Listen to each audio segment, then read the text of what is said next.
Gonna have a little fun at the rifle range.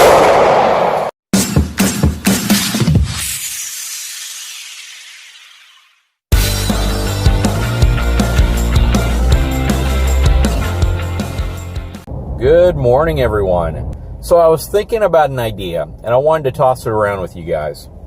I'm considering doing a reader's ride section on my channel to where maybe once or twice a month on my videos, I'll feature a truck that one of my viewers actually has. And I'm not sure how I'll do it at this point, but it's probably going to be something like, I'll ask that you upload pictures through maybe Image Shack or some type of image hosting program, send them to me through my message or email, and a description of the things that you've done to your truck, as well as what you use your truck for. And then I'll create a video that spends, a little bit of time talking about one of my viewers' trucks, going in depth on what they use it for, and basically a small interview on how they arrived at where they are now with their vehicle, whether they use it for towing, whether it's off-road, whether it's on the farm, things like that. So I wanted to just throw that idea out there and see what you all thought about it. If it's something you all feel would be a good addition to my channel, I'd be happy to do it. I just have to, again, figure out how I want to do it logistically, whether I want videos sent to me or images of folks' trucks, and go from there. If you don't mind, send me some comments. I'd like to know what your opinion is. A very common question that I get asked is, do I need an F450? Because a lot of folks know that I tow a 14,000-pound fifth wheel that really doesn't require a truck this large. Shoot, I could probably tow it with an F450 single rear wheel truck. Well, why did I opt for an F450? I've made a few videos that kind of outline the reasons why I like my truck specifically versus some of the other brands that were out there. But the real reason to why I opted for an F450 ultimately was because I wanted one.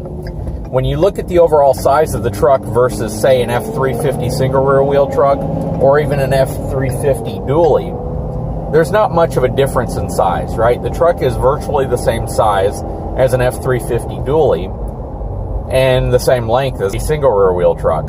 Even from a cost perspective, the 450 package isn't that much more expensive than a 350 package. Your biggest expense is opting for a Platinum Edition or a King Ranch Edition versus, an XLT package. When I went to the dealership to look at trucks, I was really there just to look at trucks. I had no intention on trading my 2011 F250 in for anything. But at the time, I was given an outstanding trade-in value on my truck, and they gave me some pretty good incentives towards this 2016 F450. And remember, I bought the truck back in October of 2015. There really weren't a lot of great incentives at the time. They hadn't even really announced the 2017 truck yet, so I really didn't even know what that truck looked like. What sold me on this truck was really the ride versus my F250. A lot of folks don't know this, but if you have an F450, especially 2015 or newer, you will realize that the truck drives much smoother than you might think.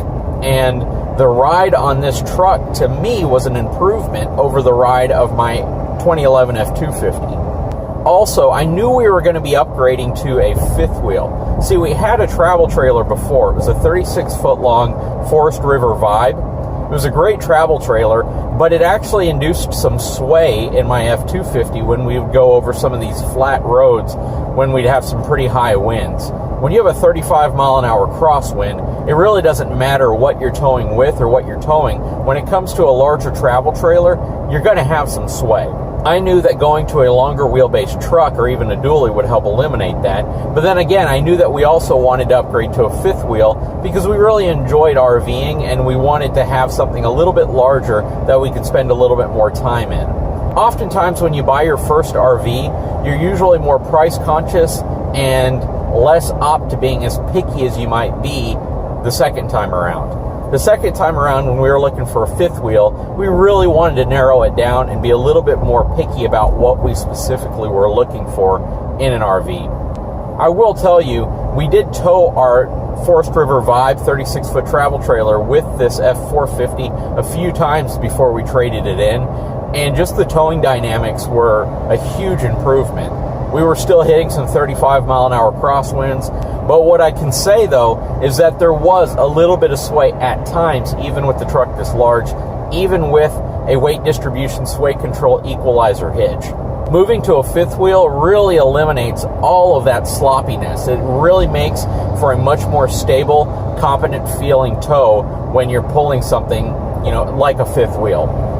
So really what it came down to at the end of the day was we wanted something that would give us no problem towing anything we threw behind it.